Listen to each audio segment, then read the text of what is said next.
આષાઢ સુધી પદ્મા એકાદશીની વ્રતકથા તથા મહાત્મ્ય. એકવાર ધર્મરાજ યુધિષ્ઠિરે ભગવાન શ્રી કૃષ્ણને પૂછ્યું, હે કેશવ, આષાઢ સુધી એકાદશીનું શું નામ છે? તેના કયા દેવ છે અને તેનું શું વિધાન છે તે તમે મને કહો. ત્યારે ભગવાન શ્રી કૃષ્ણ બોલ્યા, હે રાજન, બ્રહ્માએ નારદને જે કથા કહેલી છે તે આશ્ચર્યકારીની કથા હું તમોને કહું છું, સાંભળો. દેવર્ષિ નારદે બ્રહ્માજીને પૂછ્યું, હે પિતા, વિષ્ણુની આરાધના માટે મને કૃપા કરીને કહો કે આષાઢ સુધી એકાદશીનું શું નામ છે? ત્યારે બ્રહ્માજી બોલ્યા, હે નારદ, હે કલિપ્રિય, તું વૈષ્ણવ છો, તેથી જ તે આ ઉત્તમ પ્રશ્ન પૂછેલો છે. આ એકાદશીથી વધારે બીજું કોઈ વ્રત પવિત્ર નથી. સદડા પાપોને દૂર કરવા માટે તકલીફ પડે તોય આષાઢ સુધી એકાદશીનું વ્રત અવશ્ય કરવું જોઈએ. એટલા માટે જ તેની કથા કહું છું.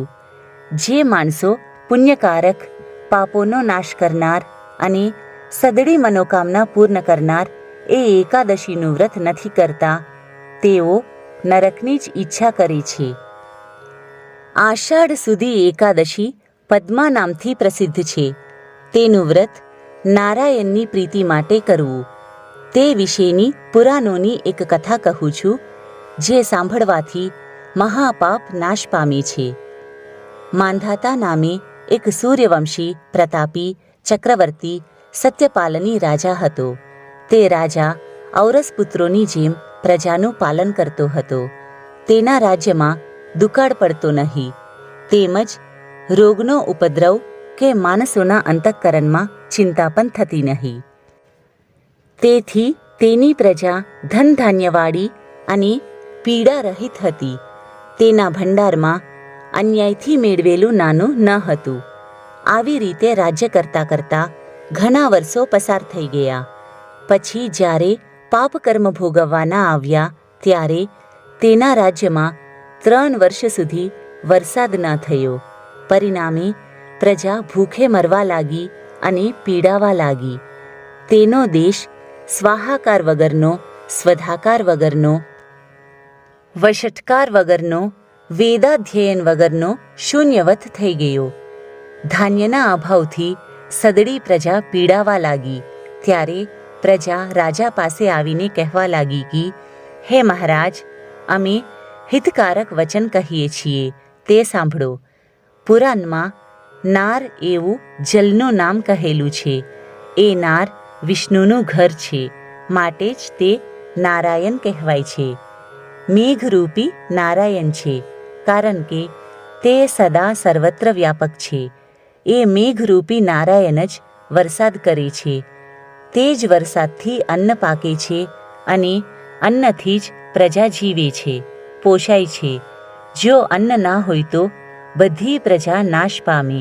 હે રાજન, સદડાને સુખ થાય એવો ઉપાય કરો.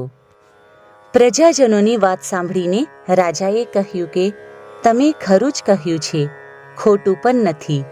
અન્ન બ્રહ્મમય કહેવાય છે, કારણ કે અન્નમાં સદડું સમાયેલું છે.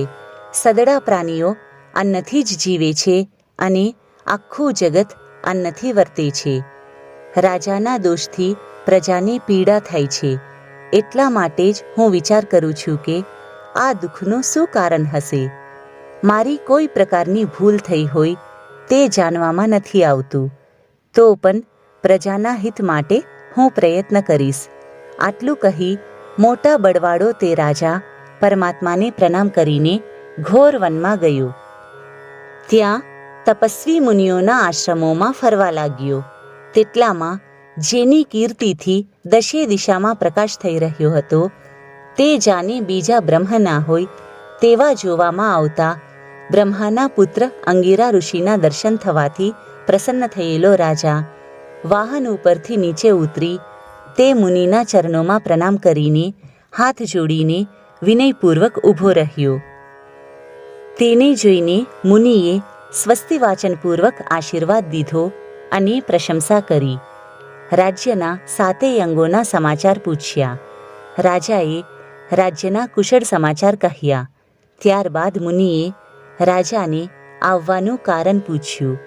ત્યારે રાજાએ કહ્યું કે, હે ભગવાન, હું ધર્મથી પ્રજાનું પાલન કરું છું, છતાં પણ મારા રાજ્યમાં વરસાદ નથી થતો.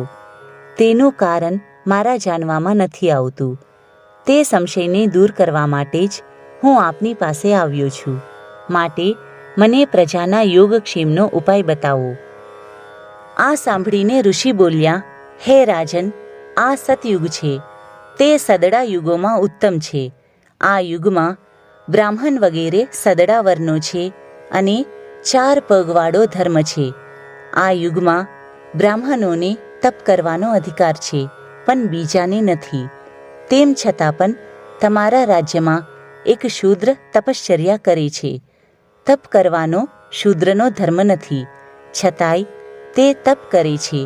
તેથી જ વરસાદ નથી થતો. માટે એ શૂદ્રના વધ માટે ઉદ્યોગ કરો, જેથી દોષ શાંત થાય. ઋષિની વાત સાંભળીને રાજા બોલ્યા, હે મહારાજ, એ શૂદ્ર તપશ્ચર્યા કરે છે તો પણ અપરાધ વગર હું તેને નહીં મારીશ. માટે એવું કોઈ વ્રત કહો જે કરવાથી ઉપાય શાંત થાય.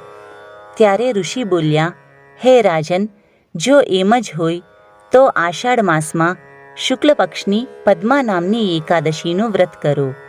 તે વ્રતના પ્રભાવથી ઘણો વરસાદ થશે. હે રાજન, આ એકાદશી સર્વસિદ્ધિને આપનારી છે. તેટલું જ નહીં, બધાય ઉપદ્રવોનો નાશ કરનારી પણ છે.